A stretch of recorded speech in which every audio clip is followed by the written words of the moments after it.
For this vlog, patuloy po natin itong pag-harvest ng mais dito mga probinsya. Ito po, naka-umpisa na po tayo. Ano, nalaki. Kasi hindi po ito natapos nung nakaraang vlog natin. Kaya ipagpatuloy natin po ulit ito mga probinsya. Naggamit tayo itong gamit ng sa pag-harvest ng mais mga probinsya. Kawayan lang. So tara, let's go. So mga probinsya, maraming tayo ng harvest. Wala tayo pagka-video kanina. Kaya nag-umpisa na po tayo. Ayan, yung resulta natin is ito ng ano ng manok ng kapitbahay natin dito mga probinsya. Ang dami na ano, daming mais na nasayang dahil sa mga manok nila. Probinsya. Dami nila ano, nasira na bunga ng mais natin dito mga probinsya. Parang bulag sila. Ito mga probinsya. Yan, ebidensya po yan na manok nila tumitira to, hindi naman to ilaga, daga tumitira. Manok po nila ito mga bisa. Ito pa. Ang dami. Ito. Dami sayang yan, no? Ito, dami. Hindi na hinayaan nila yung mga manok nila dito. Nauna pa sila sa atin sa pag ano harvest ng mais natin dito mga probinsya. Walang ano, walang mga paki.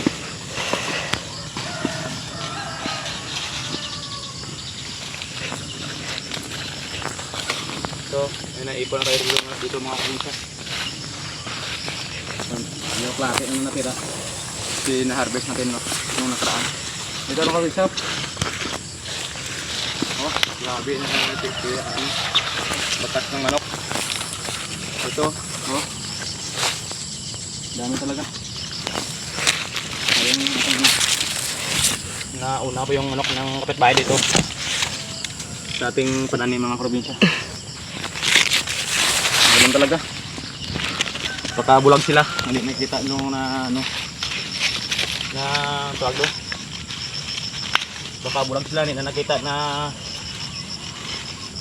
nakasira yung hayop nila sa ating pananim. Kasi hinayaan nila kasi nakalibre na sila ng ano, pagkain ng manok nila.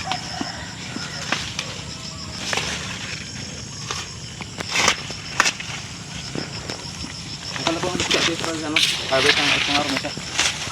Hindi natin kailangan ano, putulin. Ito na lang dahil nandito sa puno. Itong gamit natin no. Butasan natin dito konti kasi matigas to. Tapos ganyan, ibiyak lang.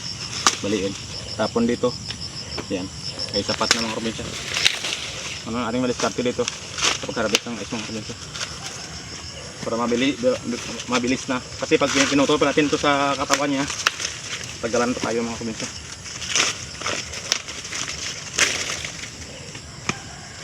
So ganun talaga. Salamat din sila ang kapitbahay natin kasi nakalibre na yung pagkain ng nilang manok.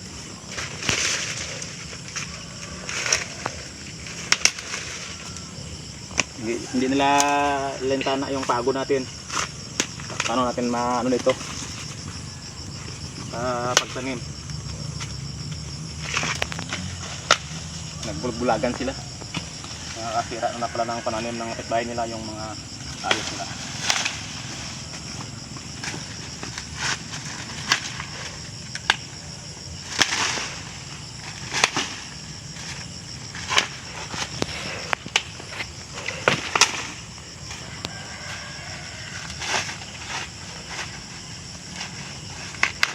Mga probinsya. Kasi pag kamay mo lang, mabagal mga probinsya. Kamay natin, mabagal pa. Pero pag ganito, mabilis lang. Yan. Yan, di ba?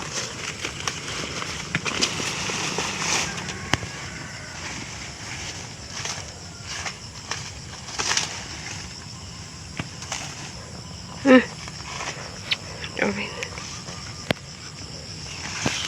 So hanggang dito lang po tayo mga probinsya. Mahaba-aba to. Kasi yung taga-video natin tulong pa sa atin. So thank you for watching. Bye. Yan ang probinsya. Natapos natin harvest dito. Yan. Ito nasa may ano to, 3 kalate. Dito sa nauna nating ano dito sa bungad. Meron tayong naipon ito ng 3. 3 kalate. Mayroon sa dulo pa.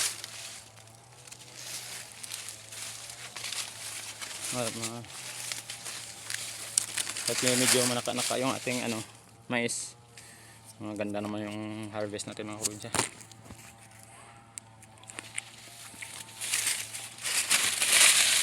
Ang laking bunga. Kahit natake ng manok.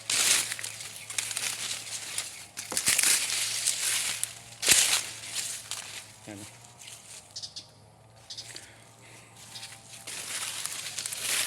Baklate yun, hindi ko 5. Nangyari siya. Yan. At ito 5 dito. Punong-puno to, love beds to yung ano na to. Love beds baka naman charot. Char. Ito lahat, mabigat. Makaabutan ng 50 kilos yung isang sako. Hindi pa ito nahimay mga probinsya. May natira konti. Mainit na. Pero pinga pa na tayo. Kaabutin to ng ano, mga 10 sako mga probinsya. Sa bilog. Sa hindi pa nahimay. Na may ano pa. May langkayan.